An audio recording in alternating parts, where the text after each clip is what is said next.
Ladies and gentlemen, today I ask you to listen not just with your ears, but with your understanding. For the subject before us is one that touches the very soul of human connection, why most marriages fail.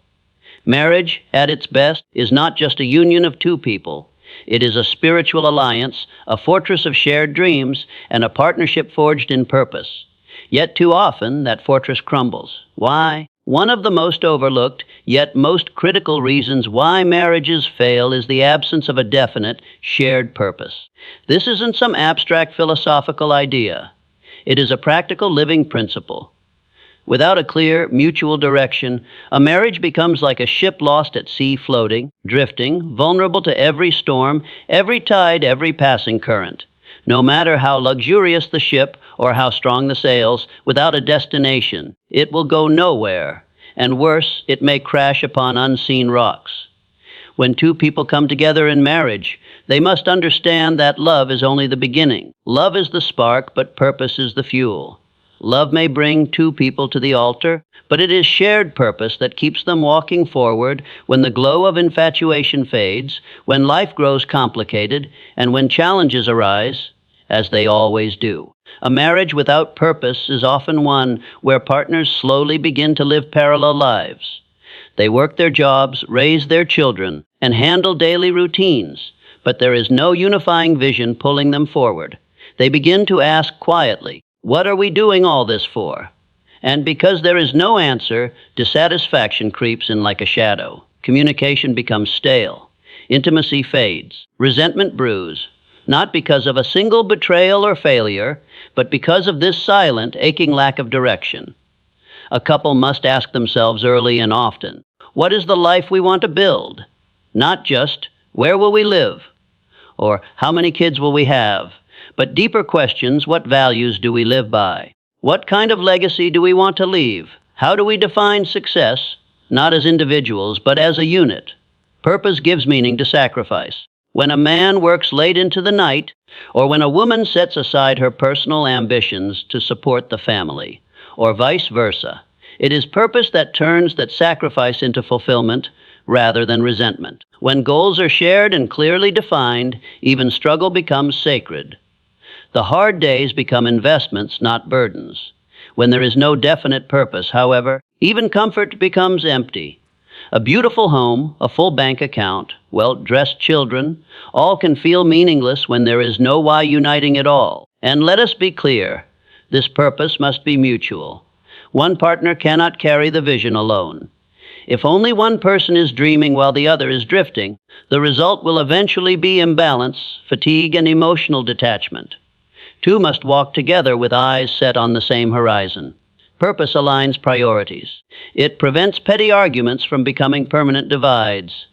It brings clarity during conflict and makes compromise possible because both parties are fighting for the same outcome, not against each other. The tragedy is that many people enter marriage with more clarity about their wedding day than they do about their life plan. They plan the color of the flowers, the seating chart, the perfect song for the first dance, but never take the time to ask, what do we actually want to create together? What kind of life will this union build? And because that question is never answered, years later, they find themselves emotionally bankrupt, strangers sleeping in the same bed, wondering where it all went wrong. Definiteness of purpose is not a luxury, it is a necessity. It is the anchor in the storm and the compass in calm waters. Without it, even the strongest love will eventually wear thin. With it, even the most imperfect couple can thrive. A successful marriage, like any great endeavor, must be built with intention. And that intention must begin with purpose. Clear, deliberate, and shared. Another hidden destroyer of marriage, one often dismissed, often underestimated, is the failure to master self-control. It is one of those qualities that many talk about in theory, but few truly practice with discipline. And yet, it is among the most powerful forces that determine whether a marriage thrives or slowly disintegrates from the inside. Let's begin with a truth that demands your full attention. You cannot expect to build a successful union with another person if you have not first learned to govern yourself. A man or woman who is at the mercy of their impulses, Their moods, their vices, or their tongue will eventually bring that chaos into the relationship. And chaos, when allowed to live inside the walls of a marriage, always seeks to expand. You see, the test of character in marriage is not how you act when things are easy. It's how you behave when you're tired, frustrated, misunderstood, or disappointed. It's easy to be kind when you feel seen and loved. But can you be kind when you feel overlooked? It's easy to be patient when your needs are met. But can you be patient when they're not? Self-control is the ability to manage your own inner world, your thoughts, your words, your tone, your choices, regardless of how someone else is behaving. And this is crucial because in marriage, your partner will not always say the right thing. They will not always meet your expectations. They will not always read your mind. But if your emotional response to every discomfort is to explode, withdraw, manipulate, or punish, then you are not practicing love. You are practicing emotional immaturity disguised as honesty. Let us not confuse self-control with repression. It is not about pretending everything is fine when it's not. It is not about bottling up emotion until you burst. It is about channeling that emotion with wisdom. It is about having the strength to pause when you want to lash out, the strength to reflect before you react, the strength to choose silence when words would only harm. That is the power of discipline. In a marriage, words are weapons or tools. A single sentence spoken in anger can take years to heal.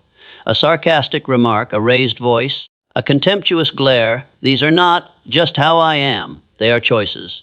And repeated choices become habits. And habits, once formed, become the character of the marriage itself. Many relationships die not because of a single betrayal, but because of a slow erosion of respect, eroded day by uncontrolled reactions, thoughtless criticism, emotional outbursts, and unresolved resentment.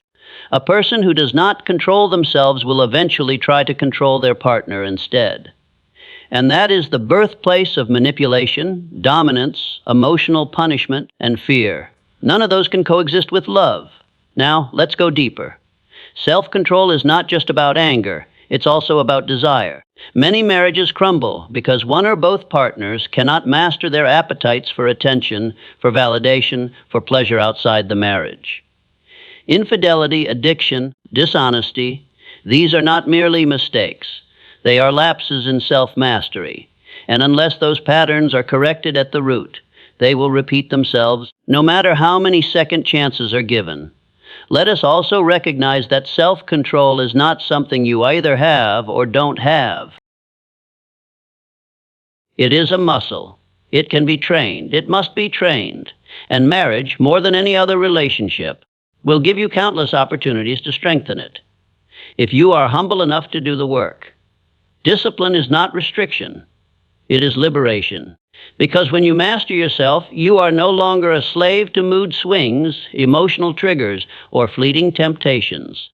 You become someone your partner can trust, not just when times are good, but when things are hard. And that kind of trust is the foundation of intimacy. It is the soil in which love, respect, and partnership grow.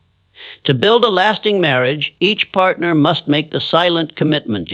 I will not let my worst moments define our relationship. I will rise above my impulses. I will grow beyond my excuses. That kind of decision.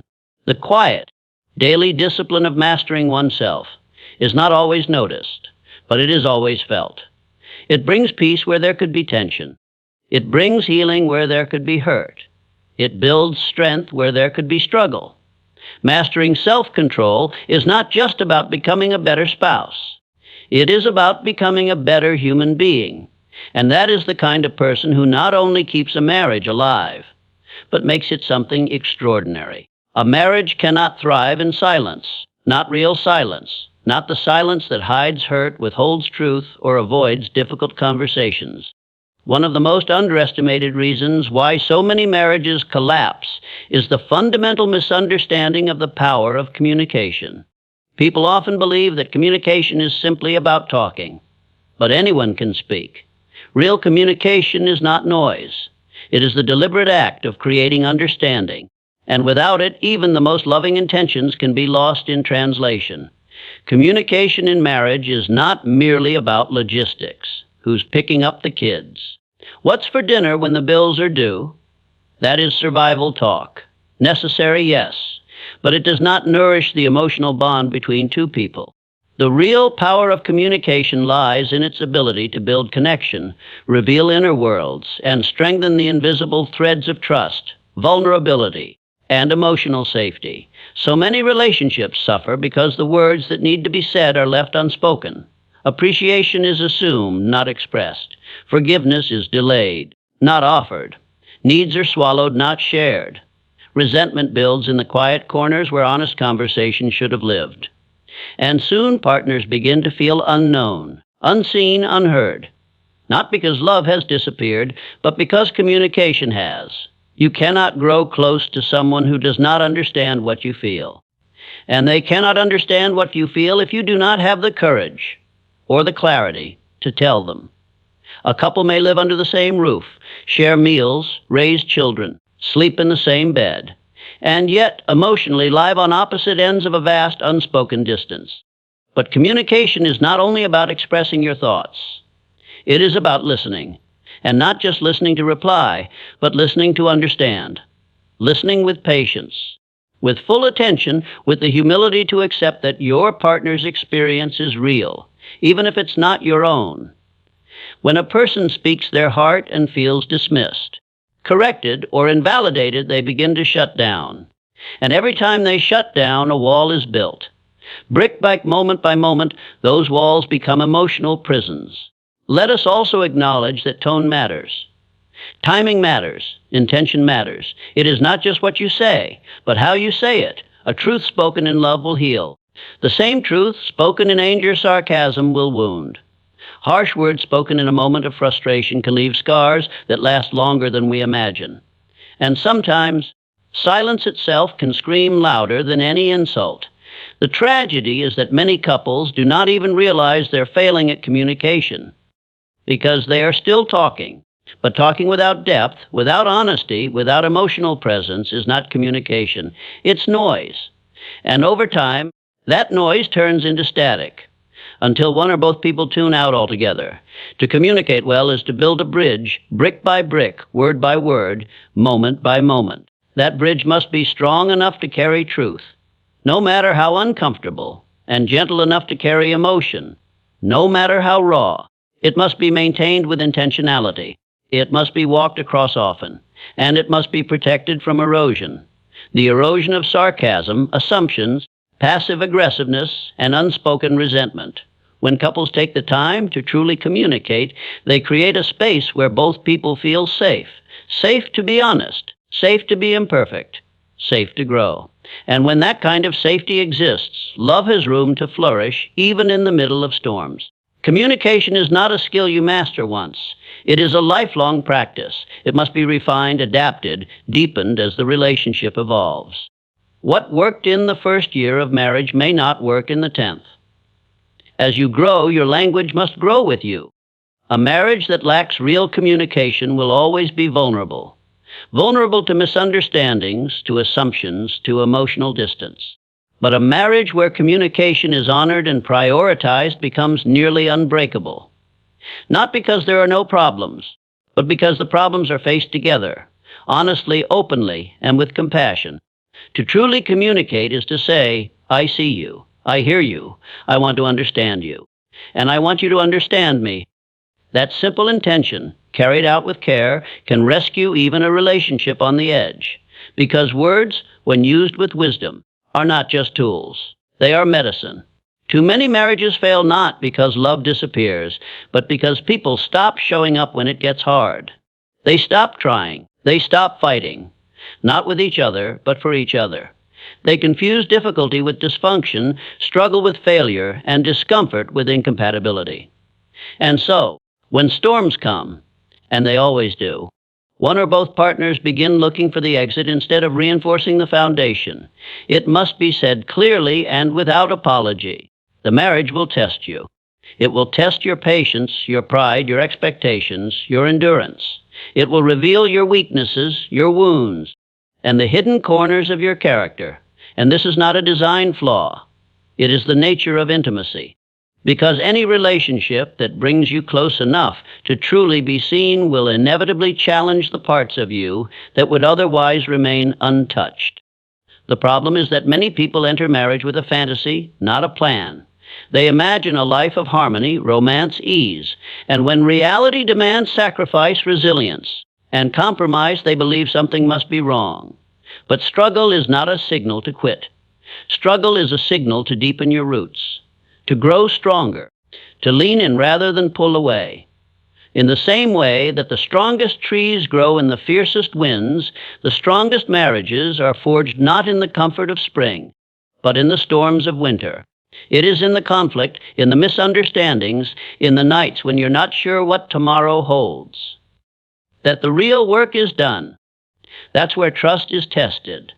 That's where love matures from emotion into decision. Too often people leave at the first sign of difficulty, forgetting that persistence is the price of growth. They trade long-term strength for short-term relief. They say, "This is too hard," when what they really mean is, "This is unfamiliar, uncomfortable, not what I expected." But nothing worth having comes without effort, and no great relationship exists without the scars to prove it survived something real. Persistence in marriage means choosing your partner not just once at the altar, but again and again.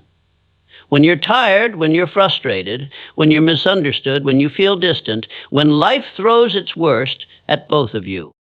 It means staying when it's easier to walk away. It means doing the work even when your emotions say otherwise. Persistence doesn't mean tolerating abuse or betrayal. That must be said clearly. But it does mean staying when it's hard but healthy, when it's uncomfortable but redeemable, when it's not perfect but still full of potential. Because every marriage, even the best of them, goes through seasons of drought. And the ones that survive are not the ones that avoided difficulty, they're the ones that endured it. The truth is, there will be times when love feels more like a commitment than a feeling. There will be times when affection fades, tempers flare, or connection weakens.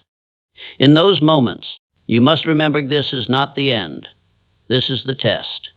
And if you push through, if you water the soil instead of abandoning the garden, love will bloom again. Maybe not in the same way, but often in a deeper, more rooted, more unshakable form. You cannot build something lasting if you tear it down every time it bends. You cannot reach a place of real intimacy if you turn away every time you feel uncomfortable. Persistence says, "I won't give up on us just because today is hard." It says, "We're not finished yet." It says, "What we're building matters more than what we're feeling in this moment." Storms are not always signs of failure. Sometimes they're invitations to rebuild, to rethink, to grow, to fight harder for what matters. And when two people weather them together, not perfectly but persistently, they come out stronger, more united, and more grateful for what they've kept alive. In marriage, the difference between those who make it and those who don't is often not love, not compatibility, not even communication, but persistence, the ability to hold on when others let go, to push forward when others turn back, to keep believing in what you vowed, even when your emotions tell you otherwise. Because in the end, it is not the storms that destroy most marriages. It is the decision to stop fighting through them. Many marriages never stood a chance, not because of what happened within the relationship, but because of the decision made before it even began. Choosing the wrong partner is one of the most devastating errors a person can make, and yet it happens far too often cloaked in emotion, impulse, or fear.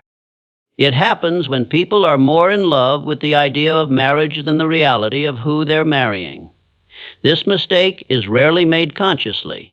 Most people don't wake up and say, "I'm going to tie my life to someone who is completely incompatible with my values, my vision, or my growth." But in the absence of clarity, pressure fills the space. Pressure from time, from loneliness, from culture, from family, from comparison. And in that pressure, people rush into relationships not built on purpose, but on need, not on shared destiny, but on temporary relief. The truth is, who you marry determines much of the quality of your life. That choice shapes your peace, your growth, your direction, even your legacy. A great partner becomes a mirror, a motivator, a safe place to fall, and a force that lifts you higher. But the wrong partner, no matter how attractive, how exciting, or how charming in the beginning, will drain your potential, dull your spirit, and divide your focus. And no matter how hard you work, you cannot make the wrong person right just because you want the relationship to work. Too often, people ignore red flags in the name of love. They silence their instincts. They compromise their standards. They confuse chemistry with compatibility, attention with affection, desire with devotion. They say, maybe it'll get better, or at least I'm not alone, or no one's perfect. And so they proceed, blinded by hope and deaf to warning. But what is tolerated in the beginning becomes torment later on. The cracks you see now will become canyons with time. Marriage magnifies everything. The wrong partner is not just someone who treats you poorly. Sometimes it's someone who simply doesn't align with your life path, when they may be a good person. But if their values, vision, or maturity are fundamentally different, the union will be full of friction. You may love them, but you will feel the constant pull in opposite directions. You'll begin to shrink to keep the peace, sacrifice your identity to avoid conflict, or dim your light so they don't feel left behind. And eventually resentment grows, not because of what they did, but because of who they were never meant to be in your life. Love by itself is not enough. You need alignment. Alignment of values, of purpose, of emotional maturity, of communication, of willingness to grow. The right partner is not someone who completes you. They are someone who complements you. They challenge your weaknesses, honor your strengths, and walk with you. Not ahead of you or behind you, but beside you. They don't pull you off your path, they walk it with you. Choosing the right partner requires wisdom, patience, and brutal honesty with yourself. It requires asking hard questions. Do we share the same vision for the future? Do we resolve conflict in healthy ways? Are they growing? Or just expecting me to carry the weight of growth alone? Are we truly compatible or just comfortable? Is definite. It's better to face discomfort before marriage than to endure years of regret after it. The wrong choice at the start leads to pain that no amount of effort can permanently fix. You can work on communication, you can build habits, you can even fight to stay together, but if the foundation was flawed, the structure will always be at risk. Some relationships don't need more work. They needed better judgment at the beginning. Choosing the right partner is not about perfection. It's about alignment, depth, and shared purpose. It's about recognizing that a lifelong union requires more than good feelings. It demands good decisions. And that decision begins not on the wedding day, but in the clarity of who you choose to build your life with from the very beginning. Because no matter how strong your will, how pure your intentions, or how deep your commitment, if the person beside you was never truly meant to walk that road, the journey will always feel heavier than it needs to be. Marriage is not a lottery. It is not a gamble. It is a daily decision, a disciplined practice of building, giving, forgiving, and growing. Most marriages fail not from tragedy, but from neglect. Neglect of purpose, of discipline, of communication, of commitment, and of wisdom at the very start. But if we are willing to build consciously, to grow deliberately, and to love intelligently, failure becomes nearly impossible. Thank you.